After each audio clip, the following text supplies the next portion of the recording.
Euzubillahi mineşşeytanirracim. Bismillahirrahmanirrahim. Velhamdülillahi Rabbil alemin. Esselatu vesselamu ala Resulina ve Muhammedin ve ala alihi ve sahbihi ecmain. Esselamu алейкум ve rahmetullahi teala ve berekatuhu. Уважаеми братя, Всевишният Аллах повелява в сура Ет Хашър, 24 аят. Той е Аллах, сътворителя, изкусния, ваятеля.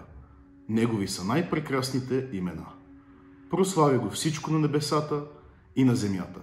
Той е всемогъщия, всемъдрия.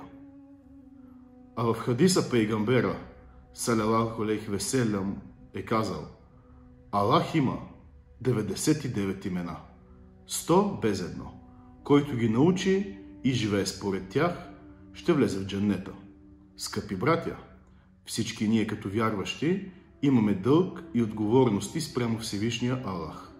В началото на тези отговорности са приемането на Неговото съществуване и единство, Неговото опознаване, вярата в Него, да не го забравяме дори за миг, да търсим средства за приближаване към Него и да спазваме ибадетите, които са проява на благодарност към Него за благата, с които ни е дарил.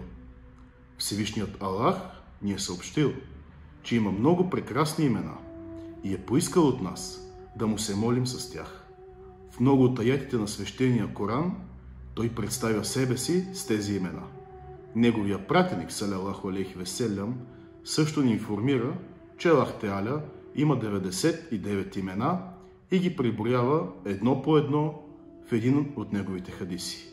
Уважаеми мюсюлмани, основното нещо за един вярващ не е само да наизусти и чете тези имена, а да научи техния смисъл и с тях да отправя дуа към Аллах.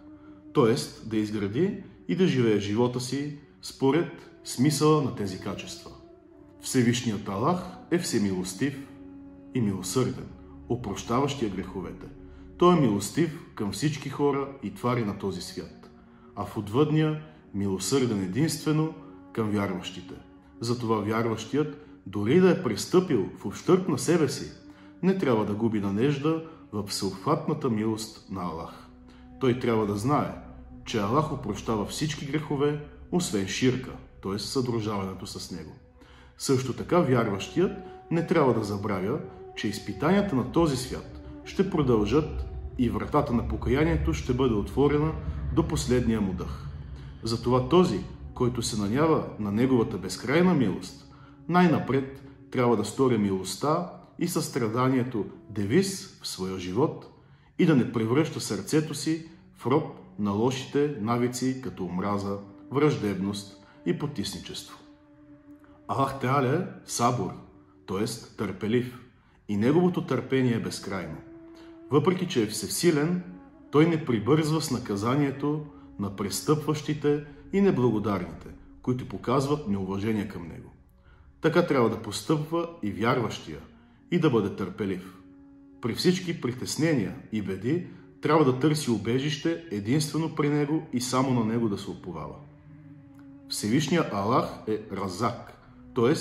всепрепитаващия, даващ препитанието и даряващ всеки с това, което е пожелал. Даже е безкрайно щедър. Затова когато вярващия каже: О, даващия препитанието на тялото и душата ми, той знае и вярва, че Аллах е гарантът за неговото препитание. И когато му дойде времето, препитанието достига до своя собственик и нито една сила не е в състояние да го спре. Стига вярващият да изпълни своята отговорност и стори това, което е по силите му. Аллах Теаля е Рафик, т.е. любезен, обича любезността, добрите отношения и благодарността. Затова и вярващият трябва да има добри отношения с останалите и да се отнася с любезност и благодарност към тях. И да стори щедростта девиз в своя живот. Уважаеми братя, Аллах Теаля е винаги с нас и никога не ни оставя сами, без помощ и без подкрепа. Той е по-близо до нас от нас самите. И ако наистина искаме да го видим, ще усетим Неговото присъствие до всяко право и съвършено дело и до всяка красота.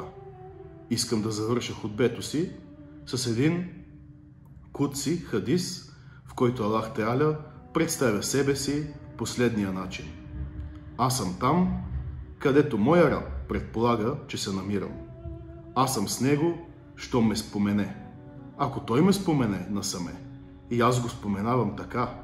Ако той ме спомене сред множество, аз го споменавам сред много по-добро множество от тях.